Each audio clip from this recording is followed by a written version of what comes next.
For today's video ay maaga nga po pala akong nagising sa mga oras na to para mag-prepare nga po ng aking lulutuin for today. Habang nagkakape nga po ako sa mga oras na to ay sinilip ko na nga po muna yung mga anak ko kung sila ay gising na nga. Kaso masarap pa rin ang kanilang tulog samantalang ako ay maaga nga po akong bumangon. Maaga na yung alas 7 na nga po ako bumabangon sa umaga. Minsan kasi kadalasan ang gising ko ay alas 9 nga po ng umaga kapag alam kong walang pasok or wala akong gagawin. Basta ini-enjoy ko na nga rin po yung bakasyon ng aking mga anak para naman sa ganun ay makabawi-bawi po ako ng tulog. Kasi kapag dumating na nga po yung araw ng pasukan ng aking mga anak or ating mga anak ay talagang maaga na naman po tayo gigising para mag-prepare nga po ng kanilang babaunin or kakainin sa tuwing umaga. Ang bilis talaga ng panahon ay malapit na naman pong pasukan ang ating mga anak. Magiging lonely na naman po ako dito sa aming bahay pag pasukan na nga po ng mga bata. Well, sa bagay ay nasanay na nga rin po ako na ganun po yung sitwasyon ko. Ganun po talaga kapag nanay na. Lalo na wala nga po yung asawa ko dito sa aming bahay tapos kami lang tatlo yung naiwan dito sa bahay tapos magpapasukan pa. Syempre ako na lang talaga mag-isa dito sa loob ng aming bahay maghapon. Back to reality na naman ang aking gagawin para malibang ko ang aking sarili. Ang hirap naman po kasi yung mag-isa ka na nga lang sa bahay tapos ang dami mo pang iniisip na negativity. Kaya sa mga katulad kong mga nanay na mag-isa lang po dito sa ating mga bahay ay always think positive lang po tayo para naman sa ganun ay hindi po tayo ma-stress at kung ano-ano nga po yung mga iniisip yung problema ay wag nyo na pong isipin nyo. Hayaan nyo na nga po yung problema na mag-iisip sa inyo, char. Hay, buti na lang ako wala na nga po akong iniisip na problema kundi ang iniisip ko na nga lang po kung ano nga po yung lulutuin ko sa araw-araw. Kung ano na naman po yung ihahanda kong pagkain para sa mga anak ko kapag pasukan na. By the way, dahil maaga pa naman sa mga oras na to ay naghiwa-hiwa na nga muna ako ng mga gulay para sa aking lulutuin mamaya. Dahil nakikrave nga po ako ng pansit bihon, talagang magluluto na naman po ulit ako ng pansit. Kapag may mga pagkain kasi ako na gusto kong kainin or nakikrave ako at kung kaya ko namang gawin or lutuin ay ako na nga lang po yung gumagawa or ako yung nagluluto. Kaya sa naman lalabas pa ako para bumili nga po ng aking kinikrave at kung meron naman po ako dito sa bahay namin ay magluluto na nga lang ako. Ay for the go. Napakahilig ko po talaga magluto dito sa aming bahay lalo na nga po kapag merienda nga po ang aking lulutuin. Naghiwa-hiwa na nga po muna ako dito ng bawang sibuyas at luya at syempre yung luya ay hindi ko naman ihahalo dito sa aking pansit. Sinama ko lang in-slice yung luya dahil nga po para isahan na nga po ang aking pag-slice ng mga ingredients ko. Kapag nagluluto po talaga ako ng pansit bihon ay talagang hindi po ako nasasatisfied kapag nga po hindi nga po overload ang aking isasahog sa pansit. Itong pusit naman ay ito nga po ang aming pananghalian mamaya ay for the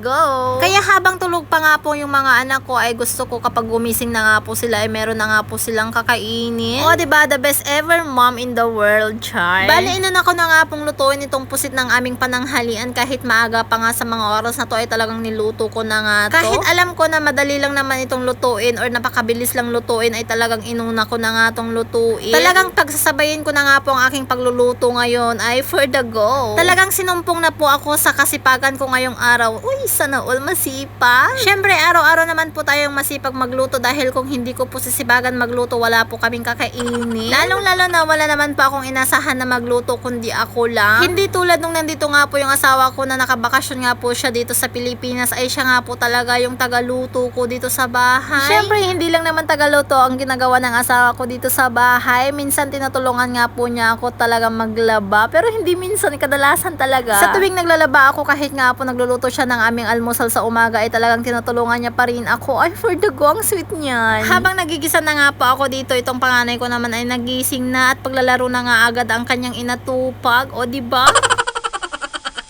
Ganito lang yung buhay namin dito sa bahay namin, paikot-ikot, paggising magluluto, kakain, after kumain, matutulog ulit, tapos merienda na naman sa hapon. Ay, for the go, talagang tataba ako dito. Medyo tumaba na nga po ako sa mga month na to dahil nga po since nagbakasyon po yung asawa ko ay nag-stop na nga po ako nag-workout at puro kain na nga lang po ang aming inatupag. Ang dami ko nang nasabi, ito na nga yung pansit na iluluto ko. Bali, naglagay na nga rin po ako dito ng toyo at nung nilagay ko na nga po yung toyo ay lalagay ko na nga rin po yung repolyo. Ganito po ako magluto ng pansit. Overload po talaga ang aking sinasahog dito para naman sa ganun ay mas masarap. Nung nandito pa nga po yung asawa ko ay talagang nag-request nga po siya ng pansit at ako nga daw po ang magluluto ng pansit para sa kanya. Dahil mahal ko po yung partner ko ay talagang pinagluto ko nga po siya ng pansit dahil alam ko naman na mas magaling siyang magluto kaysa sa akin. Kaya habang nagluluto po ako ng pansit, bahala na dyan kung masasarapan siya or hindi. Yun ang nasa utak ko habang ako ay nagluluto ng pansit bihon. Kaya nung nakapagluto na nga nga po ako ng pansit that time at pinakain ko na nga po siya. Ay talagang nasarapan niya po yung pansit na niluto ko sa kanya. Pero ang sabi niya mas masarap daw ako magluto ng pansit kaysa sa kanya. O di wow, ay for the go. Sana all masarap magluto ng pansit. Inaamin ko naman na masarap po talaga ako magluto ng pansit dahil nga po kapag may handaan nga po kami dito sa bahay namin ay talagang ako nga po talaga yung nagluluto ng mga handa namin dito sa bahay at hindi nga po ako umu-order ng anumang pong handa namin. Hindi lang naman po yung pansit ang masarap, pati na nga rin po yung nagluluto. Uy, wag ka dyan, wag kang malandi.